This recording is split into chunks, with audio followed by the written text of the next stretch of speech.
1888년 9월 5일 영의정을 지낸 가오실 이우원 대감이 돌아가셨다. 필요는 엄청 바빠졌다.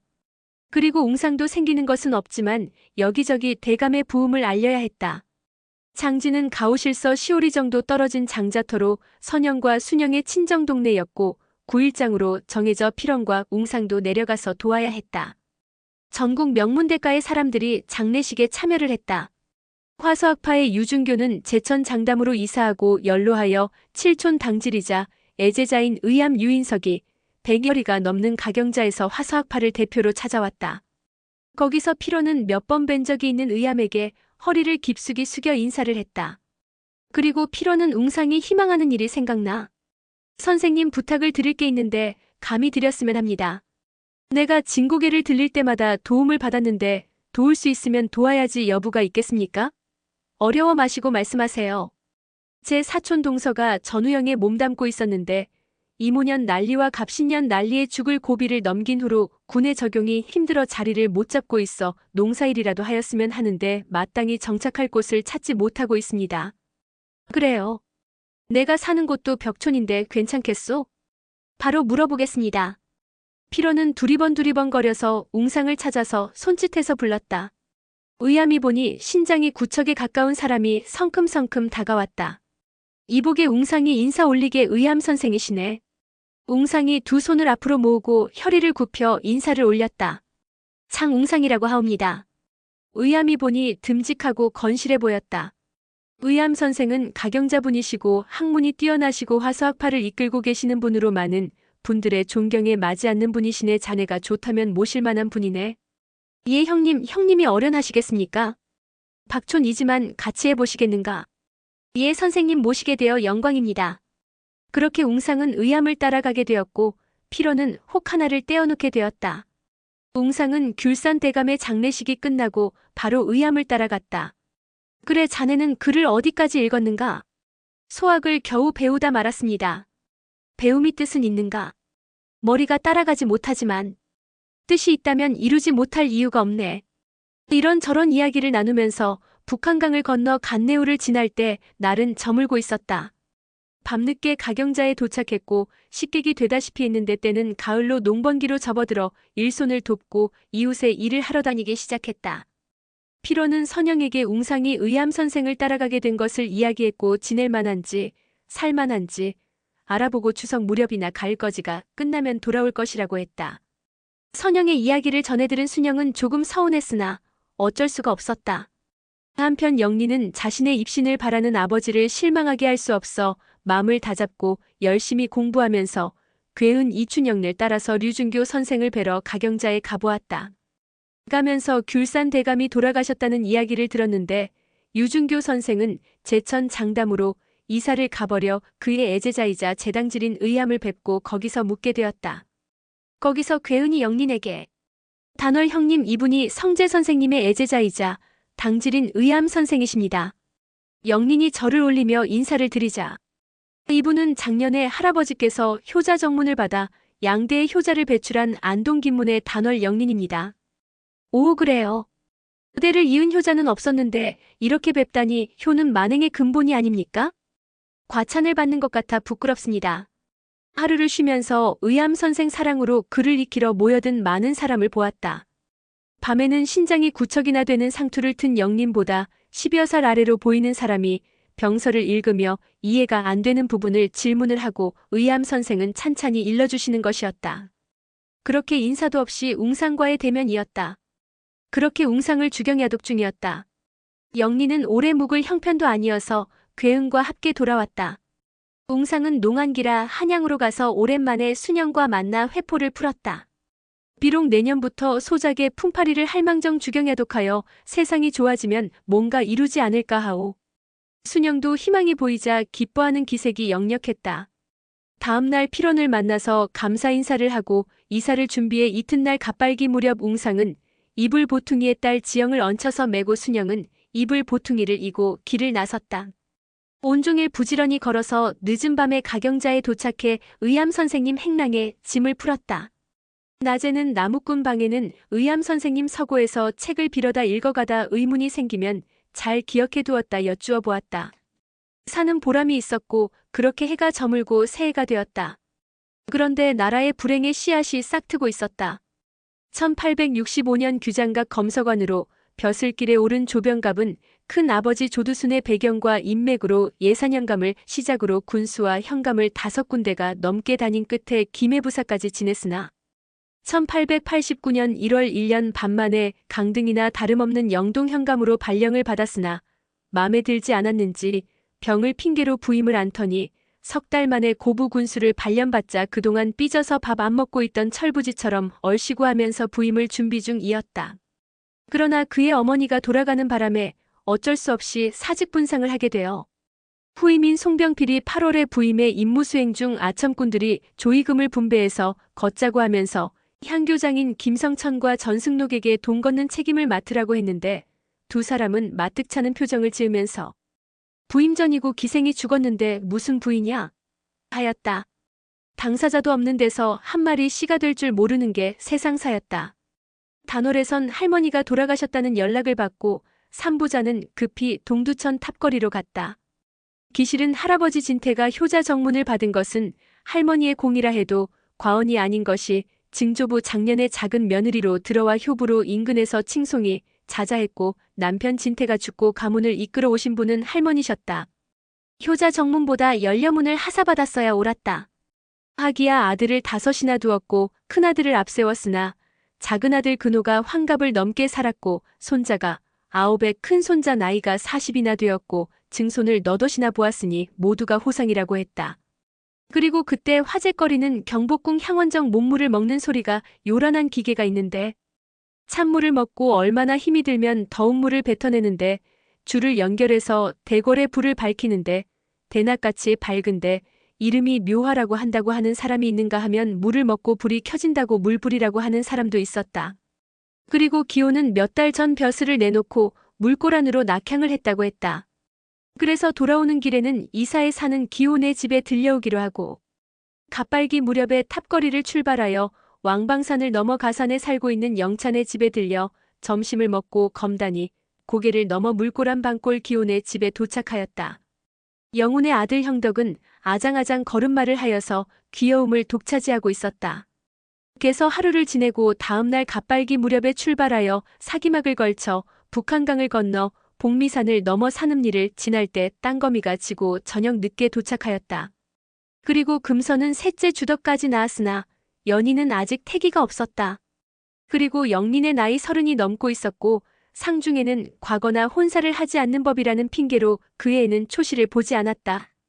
그러는 사이 영린은 산어머리 처가를 여러 번 오가며 공부를 한다는 미명하에 허송세월을 보내고 있었는데 근호의 생각은 정 안 되면 사랑의 서당을 개설하고 아이들이나 가르치면서 생을 보내도 되지 않나 하는 생각도 있었지만 한편으론 영린의 의지가 꺾일까봐 아무 말 없이 지켜만 보고 있었다. 그리고 치수는 가끔 산어머리 외가를 다녀왔는데 9살의 현우는 치수에게 잘해주었는데 머리가 명석해서 5살의 천자문을 다 떼어 동네에서 신동이라고 소문이 자자했었다. 그리고 연수는 아들의 명석함에 금계 선생 문화에서 공부를 시켰으니 고모부인 영린과 같은 선생의 제자인 셈이었는데 조카의 명석함에 기대가 컸다. 그러다 보니 영린의 나이는 30 중반에 접어들고 있었고 조카 하덕의 혼사 이야기가 오가자 어차피 한 집에 살기는 힘들게 생겨 근호는 새 식구가 먹고 살 만큼의 전답과 초가 삼간을 마련해 분가를 시켰다. 하덕의 결혼식이 있고 나서 영준의 도움으로 농사일했으나 아직 과거에 미련이 남아있었으니 연희는 되지도 않는 과거에 매달리는 서방님을 보면서도 여자의 숙명이려니 하고 그렇게 참고 밤낮으로 열심히 일하며 고된 삶을 살아가고 있었다. 그리고 조병갑은 1892년 4월 꿈에 그리던 고부군수의 제2명 꿀단지를 차지한 격이 되었는데 기존의 보가 있음에도 그 아래 필요치도 않은 새로운 보를 쌓으면서 농민을 강제 동원하여 무임금인 부역을 시켰다. 그리고 가을이 되자 약속을 저버리고 상담 마지기당 2말 하답은 1말의 수세를 부과하자 농민들은 전승록 김도 삼정일서를 대표로 뽑아 억울함을 호소하는 소장을 만들어 군수를 만나 만석보의 감면을 요청하였다. 뒤로 속닥거리는 사람이 있게 마련 전승록이 모친상 때 한 말을 전해들은 조병갑은 격분하여 이들은 난을 일으킨 자들이라며 때려 가두고 전라가명에 송치했다. 이에 전라감사 김문현은 세 사람은 백성을 충동질해 난을 일으킨 반역이라고 어명을 내리고 고부로 되돌려 보내며 어명납고 하라고 하였다. 그렇게 고부로 돌아온 세 사람은 곤장을 맞았고 장독이 심해진 전승록은 죽고 말았으니 집에 서당을 열어놓고 있던 아들 전봉주는 가슴이 어찌하였겠는가. 1892년 11월 삼내에선 동학을 세운 수훈 최재우가 대구 가명에서 억울하게 차명을 당한 지 28년이 되는 동안 이루지 못한 신원을 해줄 것과 동학의 공인을 지방 수령과 토호 세력의 동학교도에 대한 탄압과 침탈을 금지시켜줄 것을 전라감사에게 요청한 대규모의 삼내치의 삼내집회가 열렸다. 녹두장군도 참여하여 교조의 신원, 동학의 공인을 받지 못했지만 동학교도에 대한 침탈을 금지시키겠다는 약속을 받아냄으로써 일정한 성과를 거두었으나 다음해 궁궐 앞에서 수훈의 신원 복합상소는 아무런 결실도 거두지 못하였고 조정은 약속을 저버리고 신원운동 주동자에 대한 체포령이 떨어졌다.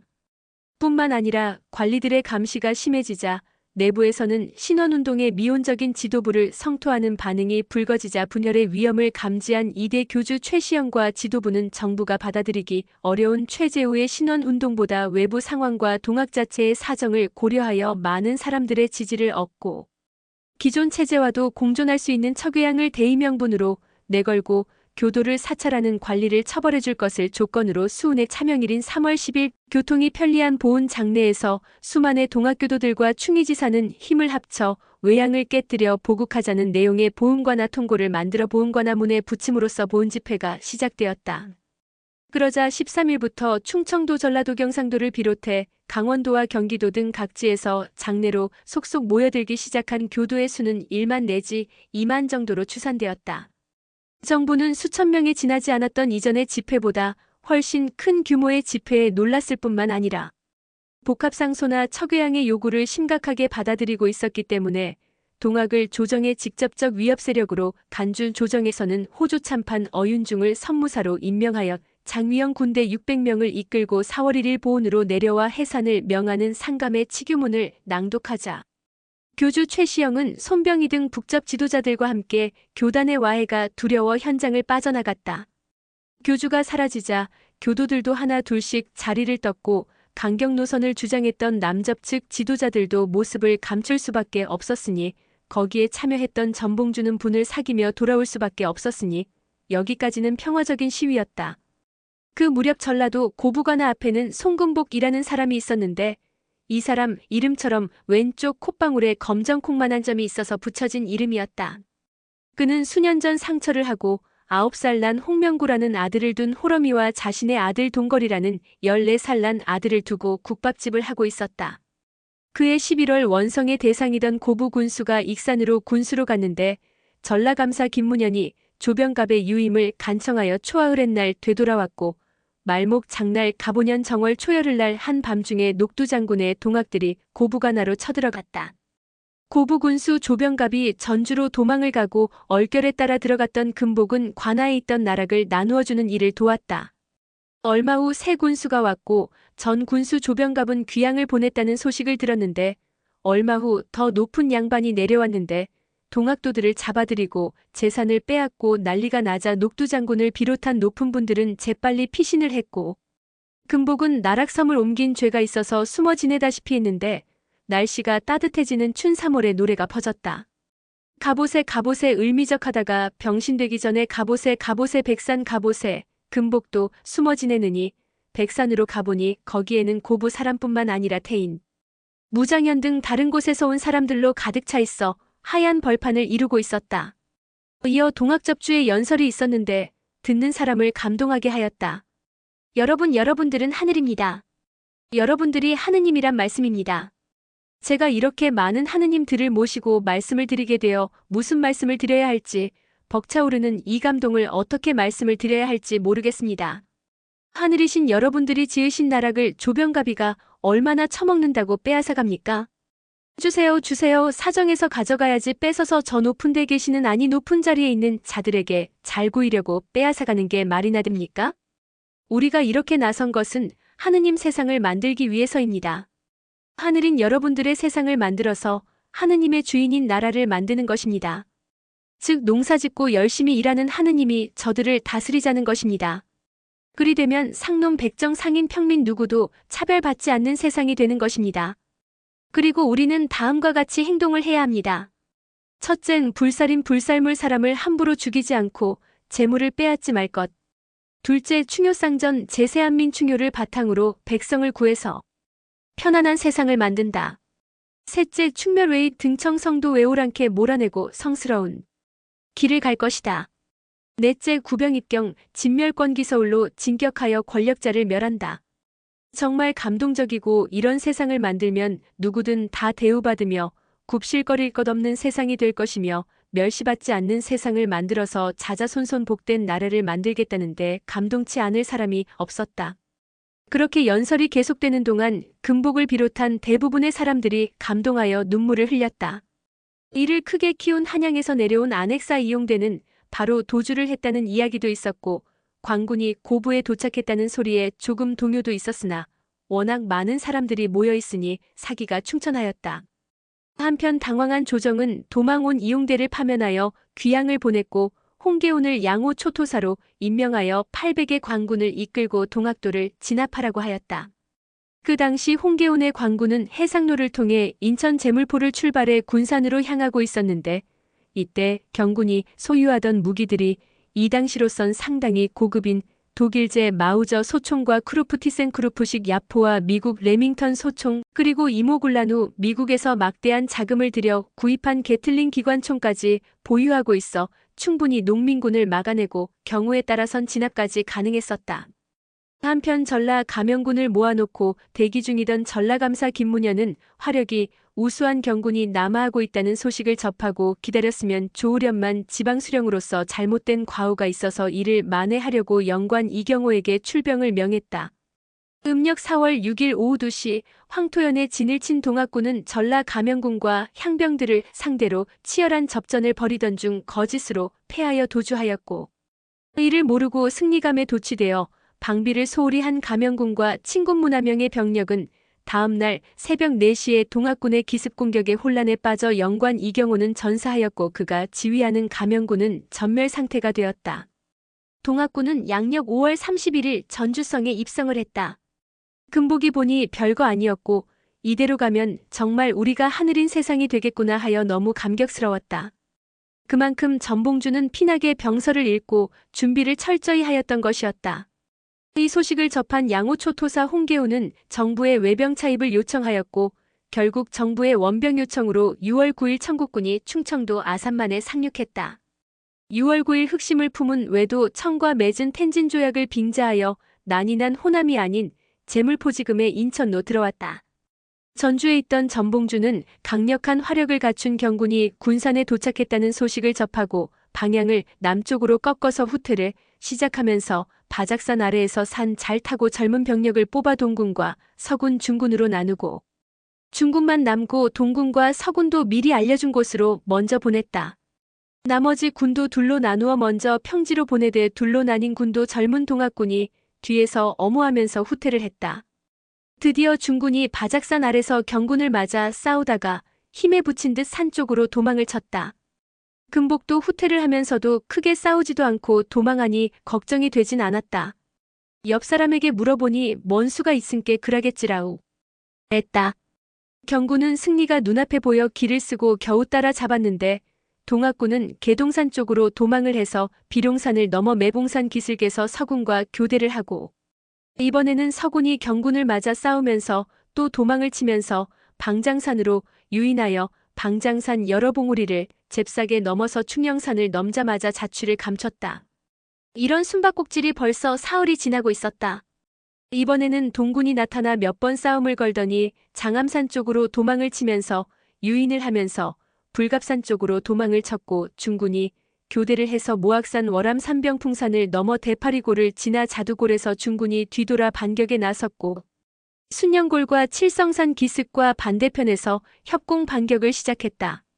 설상가상으로 대파리골 뒷산에 미리 와 있던 동군도 협공에 나서자 경군 양호초토사 홍계우는 퇴로를 열고 냉천골로 빠져나와 산악이 아닌 평지를 선택하여 퇴각하며 이학승에게 300을 주어 구주제에서 맞게 하면서 간신히 월봉제 쪽으로 후퇴를 하면서 썩어도 준치라고 방어망을 치면서 단계적으로 후퇴를 해나갔다. 아무래도 중과부적을 느낀 홍계우는 산에서 멀리 떨어진 평지를 선택하면서 작은 제마다 방어망을 형성하면서 장성 쪽으로 후퇴를 거듭하고 있었는데, 홍계운이 꿈에도 생각지 않았던 충령산에서 자취를 감췄던 서군이 기다리는 황룡촌으로 접어들고 있었다. 황룡촌 전투에서 광군은 대패하고 이 전투에서 대관 이학승이 전사했으며 광군의 신식무기인 게틀링 기관총이 동학군에게 넘어갔다.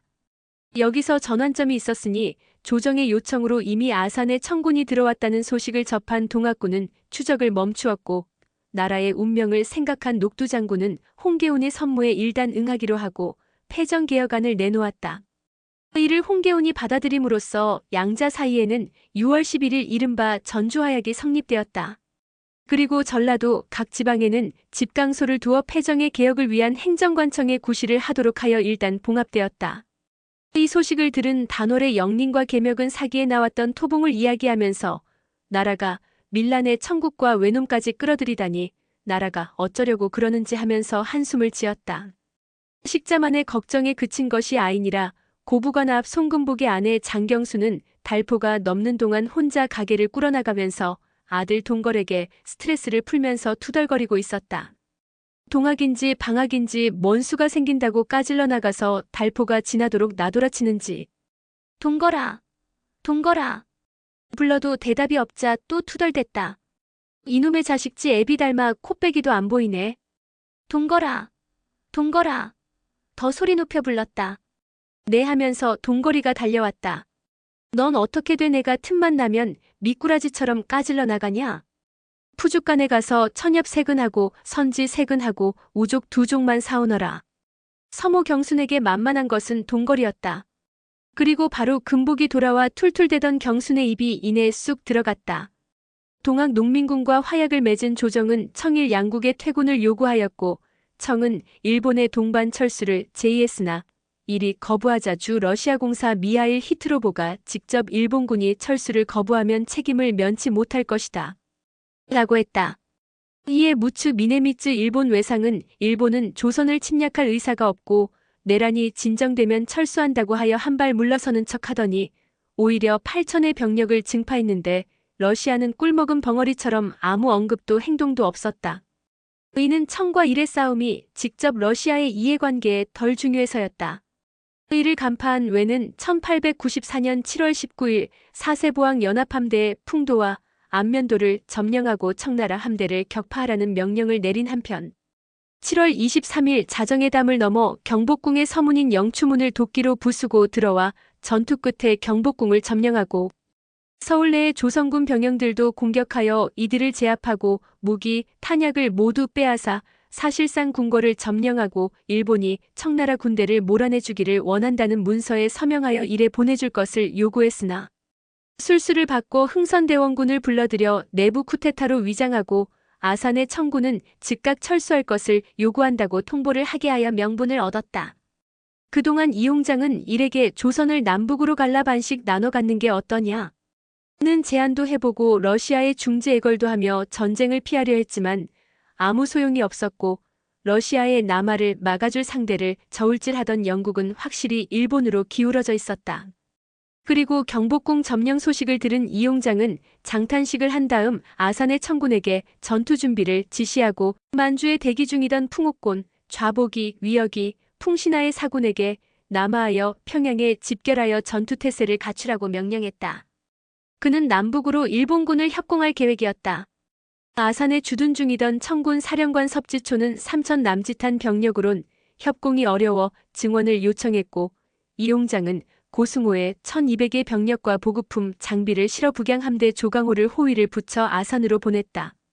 7월 25일 이른 아침 아산에 정박 중이던 재원호와 광으로는 마중을 나가 함께 아산으로 향하던 중 순찰 중이던 일본의 순양함 요시노 나니와 아키스시마 호와 맞닥뜨렸는데 일본의 선방으로 포격전이 시작되었고 광으로는 1시간 만에 화약고를 맞아 방향을 못 잡고 비틀거리다 침몰했다. 재원호는 도주하기 바빴고 조강호는 납포되어 일본으로 끌려가고 말았다. 문제는 비무장 상선인 고승호로 배의 국적은 영국으로 수십 년 전 영국 국적의 에르호를 건드린 청나라가 아편전쟁에 말려들은 이를 알고 있는 난이와 호의 함장도고 헤이아치로는 배는 건드리지 않을 것을 조건으로 병력을 태운 채로 일본까지 따라 오라고 했고 영국인 골즈워디 선장은 이를 수락했다. 그러나 청국의 지휘관은 이를 거부하였고 도고의 포격 명령에 고승호는 불길에 휩싸여 침몰을 하자 선원들은 물에 뛰어들어 일본 함선으로 헤엄을 쳐나갔고 청국 병사들은 악에 받쳐 총격을 가했다. 일본 순양함들은 보트를 내려 선원들을 구조했으나 1200명의 청국 병사는 황해바다에 수장되었으니 이르 후세의 풍도해전이라고 불렸다. 일본군 휘하의 한양에서는 7월 27일 군국기무처가 설치되고 위원 17명과 서기 2명을 두고 김홍집은 총재관을 겸임하면서 200여 개의 각종 안건을 통과시켰는데 허수아비 운현 대감이나 주상전하도 간섭을 할 수 없는 무소불위 기구로 독재나 다름없었다. 이를 가보개혁 또는 가보경장이라 일컫는 것으로 세상이 확 뒤집혀 과거가 없어졌고 조언을 금하고 과부의 재혼을 허락한다는 내용도 있었다. 또한 전통적인 의복제도를 서양식으로 바꾸는 의제개혁이 발표되자 많은 유생이 서양 오랑캐 옷을 입는 세상이 된다고 하면서 나라를 바로 세워야 한다고 한다며 그놈의 동학인가. 뭔가가 나라를 이 지경으로 만들었다고 목에 핏줄을 세우는 사람도 있었다. 도도한 개화의 물결은 한글을 쓰는 것을 공식화하고 지금까지 해오던 공부 방식도 크게 바뀌어 소학교, 중학교, 사범학교에 외국어 학교까지 세워지니 지금까지 영린처럼 조선의 개국이념이었던 유가 경세 사상에 매달려 과거 공부에만 매달린 유생들은 전혀 갈 곳이 없었다. 영린은 그런 소용돌이가 과거라는 멍해를 벗어날 수 있는 핑계가 마망구석에 조금은 있었으나 오랜 세월 동안 키를 잡고 노를 저으며 목적지를 향해 가고 있던 배가 노도키도 바람에 흘러가는 돛대마저 꺾이고 망망대해의 낙엽과 같은 신세가 되고 말았다. 그렇게 영린과 같이 나이 든 사람들은 더 막막하였으나 처남 연수는 아들 현우를 서울에 유학을 보내서 신학문을 배우게 하려는 계획을 세우고 있었다. 한편 풍도패전 소식에 섭지초는 망연자실했으며 7월 28일 일본의 오시마 요시마사는 사천의 병력을 이끌고 그들을 공격하기 위해 한양을 출발했다. 섭지초 그는 어리석게도 섭사성에게 병력을 반으로 나누어주고 자신은 나머지 병력을 이끌고 공주성에 머무르고 있었다. 성완 송골에는 민영규라는 사람이 슬하에 16살 경숙과 14살 경범이라는 남매를 두고 살고 있었다. 청군이 월성산으로 몰려들고 큰 난리가 날 것이 걱정이 되어 경수가 경범아 어디 나돌아다니지 말고 집에 꼼짝 말고 있어야 한다라고 하였다. 섭사성은 성완 월성산에 6개의 진지를 구축하고 주변을 감도는 안성천의 다리를 끊고 둑을 터뜨려 주변의 논을 물바다로 만들어 벼들이 침수되어 농민들은 발을 동동 굴렀지만 어쩔 수가 없었다. 해질녘 성원에 도착한 일본군은 청군의 방어 태세가 만만치 않음을 보고 작전회의에 들어갔다. 청군은 일군이 저녁 무렵 도착한 데다가 먼 길을 와서 바로 공격을 하리라도 생각지 않았다.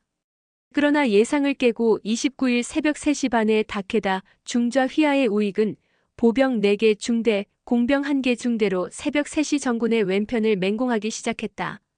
청군이 그들과 맞서는데 정신이 없는 사이에 오시마 장군이 직접 지휘하는 좌익은 보병 9개 중대, 포병 1개 대대, 기병 1개 중대 병력으로 우회에 새벽 5시부터 중국군 우익 측면과 후방을 공격하자 청군은 500의 사상자를 남기고 퇴각을 했고 패전 소식을 접한 섭지초는 나머지 병력을 수습해 평양성으로 달아나버리고 말았다. 밤새 총포 소리에 잠을 설친 백성들은 하나둘 나와서 구경을 했다. 경범도 조금씩 구경을 하는데 농과 수로에서 일본군의 시신을 수습했는데 일은 88명의 전사자를 내는데 그쳤다. 그들은 월성산을 오르내리며 청군의 시신을 수습해 한 구덩이에 묻어버렸다. 8월 5일 한양에 개선한 일은 청군에게서 노획한 대포를 비롯한 깃발들을 전시하였다. 애당초 섭지초가 몇 개 부대로 나누어 후퇴하면서 정안의 무성산과 천태산 골짜기에서 몇 번의 습격을 하면서 시간을 벌면서 평양 주둔군이 움직였다면 두 전투의 승리에 이토 내각은 다리에 총상을 입고도 논두렁에서 부하들을 독려한 마츠사키 대위와 숨질 때까지 독전 나팔을 불어댄 시라카미 겐지 1등병을 영웅화하면서 일본 국민을 현혹시키며 군국화의 길로 끌어들였다. 야비한 외는 전초전을 치르고 난 8월 1일에서야 청에 선전포고를 했다. 이후 9월 중순까지는 숨고르기에 들어간 듯 조용했으나 쉬는 게 아닌 것이 8월 17일 일본 가기에서 조선을 중립화할 것이냐 보호국화할 것이냐를 놓고 논의를 벌여 보호국화 결론에 도달하여 사흘 뒤 혼이 빠진 조선 정부의 조일 잠정 합통조간을 체결시켜 경제적 이익을 챙기고 7월 23일 대궐 침범에 대하여는 양국 군인들 간의 우연한 사건이므로 서로 양해한다는 조항을 넣었다. 이로써 스스로 면죄부를 만들고 이 사건을 일본의 도발이 아니라 조선의 독립과 개혁을 막는 청을 물리쳐준 정의로운 행위로 둔갑하는 꼼수를 부렸다. 또 한 걸음 나아가 26일에는 조일 동맹을 맺어 청을 밀어내는 구실로 군을 아무데나 맘대로 주둔하고 조선 정부의 이름으로 민간의 식량과 물자를 징발할 수 있게 만들었으니 이건 일본의 총성 없는 승리요 조선의 국치였다. 이는 공평한 세상을 좀먹는 혈연 매관매직 이를 개선하지 못한 왕조의 권력 다툼에 국민의 고열을 빨아 백성을 분노케 한 벼슬아치들의 역사의 죄인인 것이 분명하고 더 나아가 백성의 소리에 외세를 끌어들인 결과 많은 백성이 죽었고 나라까지 망치고 그 역사가 어떻게 흘렀는지 교훈으로 삼아야 할 것이다. 일의 시발점이 되었던 고부의 녹두장군은 사람이 하늘이라는 동학의 교리를 널리 전파하며 패정개혁안에 따라 전라도 각 지방에는 집강소를 두어 개혁을 위한 행정관청의 구실을 착실히 하고 있었다. 금복도 생업에 종사를 하며 이제 사람이 하늘인 세상이 오는구나 하고 있었다.